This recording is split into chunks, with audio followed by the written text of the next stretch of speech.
Hey there, this is Mrs. Dietz. I hope you guys all had a good week last week and that you had a restful weekend. I am out of my office today and tomorrow, April 11th and 12th, to proctor ISATs in my area. So I'm going to be in Nampa proctoring ISATs on those days. As a result, we don't have a Class Connect this week, and so I wanted to make a quick recording for you guys to replace that. As most of you guys have noticed, the only thing that you have on the class plan for today is to watch this recording and then to take the interim assessment. I wanted to go over the interim assessment with you guys before you take it because it's a lot different than the last one. So let's get started. Like I said, our goals for today are that we're just going to go through the interim assessment. I'm going to give you an explanation of what it looks like this time around and what the expectation is for you guys. What are the interim assessments? I know we talked about this the last time that you took it, but I want to review one more time. The interim assessment really is a tool for me to gauge how much you've gained from this class and where you're at with your skills and what we need to work on moving forward.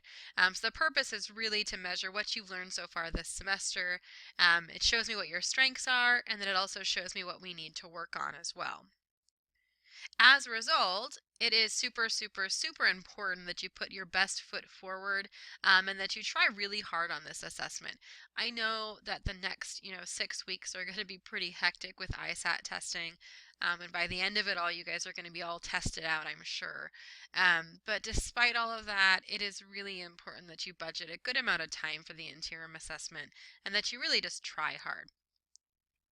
My expectations, of course, are that you take your time and that you try your best.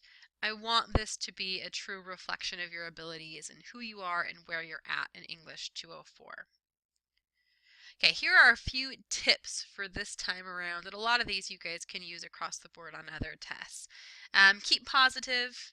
You guys know this material. When I look through the test, I was really satisfied because I feel like everybody is capable of doing a good job on this test in our class.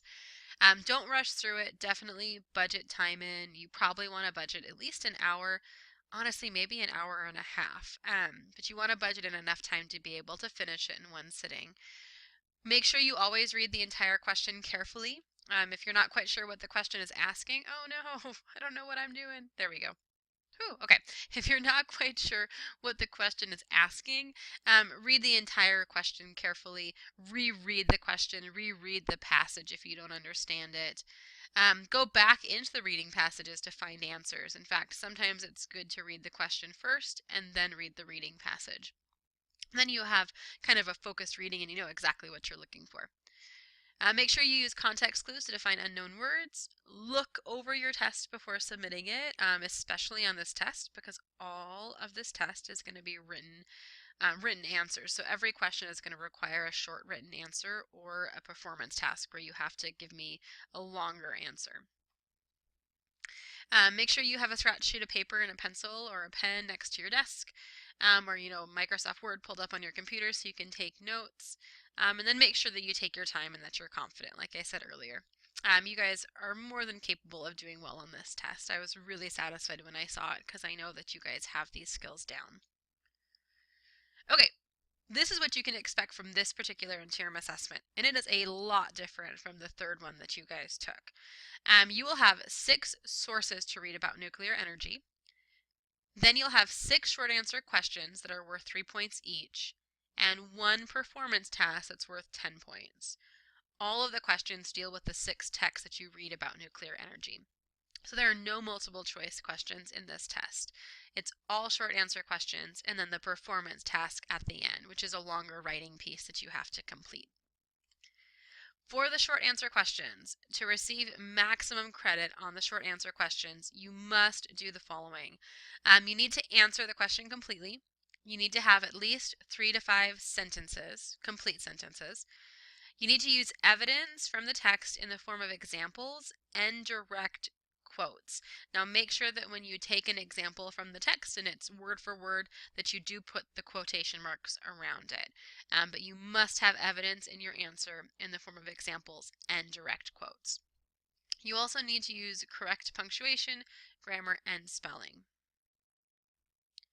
For the performance task, you're going to be given a role, so who you'll be writing as.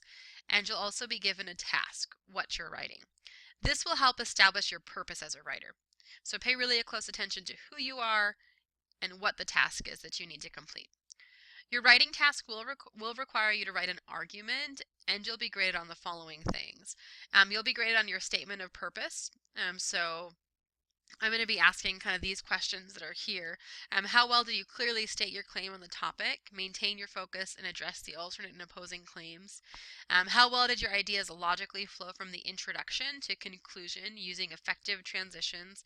And then how well did you stay on topic throughout your report? You're also going to be graded on the elaboration of evidence. So how well did you elaborate your arguments and discussion of counter-arguments, citing evidence from your sources? How well did you effectively express ideas using precise language and vocabulary that were appropriate for the audience and purpose of your report?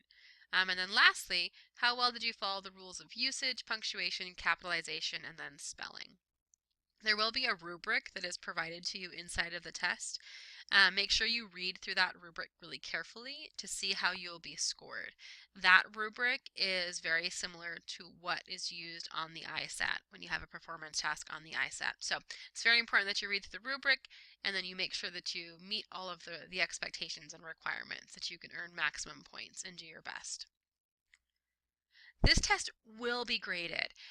Because I feel like we've covered everything, and these are all tasks and kind of standards that we've met throughout the course this year, I am going to have this grade count in the grade book. So it will be reflected in your final grade for the course, and it will be in the grade book for you to check out. So show me what you guys can do. I really think that you're going to do well on this interim assessment. You did really awesome on the third one as well. I was really impressed and blown away with your guys' scores and how well you did. So just do that again.